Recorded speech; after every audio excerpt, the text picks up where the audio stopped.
What do you do when your biggest client fires you on the same day your star employee quits? Do you stay positive? Do you think abundantly? Or do you get real about what's actually happening? If you're scrambling for an answer, you're not alone. And here's why. Because we've been sold a lie about mindset that's actually holding us back. Today, I'm calling out the most dangerous piece of leadership advice floating around, and I'm going to show you what elite performers do instead. Stick with me for the next 6 minutes, because this could be the breakthrough you've been waiting for. Let's start with some truth-telling. How many times have you heard this? You just need the right mindset. Growth mindset, positive mindset, abundance mindset, success mindset. The list goes on and on. And look, I get it. These concepts aren't wrong, but here's what nobody's telling you.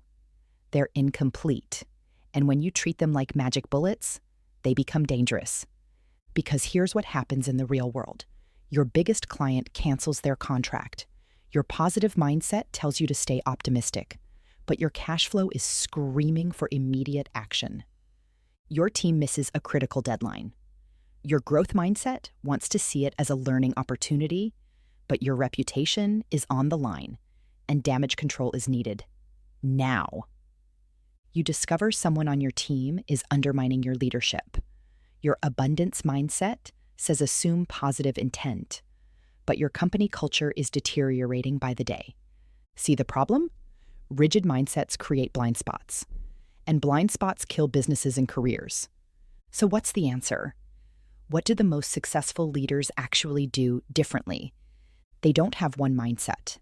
They develop something I call MindFlex, and it's about to change how you think about thinking. MindFlex is mental agility. It's your ability to consciously shift your thinking based on what the situation actually requires, not what feels comfortable. Think of it like this. You wouldn't use a hammer to fix every problem in your house, right? Sometimes you need a screwdriver. Sometimes you need a wrench. Sometimes you need to call a professional. Your thinking works the same way. Sometimes you need logic. Sometimes you need empathy. Sometimes you need optimism. Other times, you need cold, hard realism. The difference between good leaders and great leaders choose their response consciously. They don't default to their comfort zone. They adapt to what the moment demands. All right, let's get practical. How do you build MindFlex? I've got 3 techniques that you can start using today. Technique number 1, the toggle method. Here's how it works. When you face a challenge, force yourself to write down 2 completely opposite ways to interpret it. Not similar, opposite. For example, this setback is destroying my business, versus this setback is revealing exactly what I need to fix. Or, this person is impossible to work with, versus this person is showing me where my communication needs to improve. The magic happens when you hold both perspectives simultaneously. This builds what I call cognitive flexibility, the foundation of MindFlex. Technique number 2, perspective prompts. These are questions you ask yourself to break out of your default thinking pattern. Keep these 4 handy. What would a strategist do here?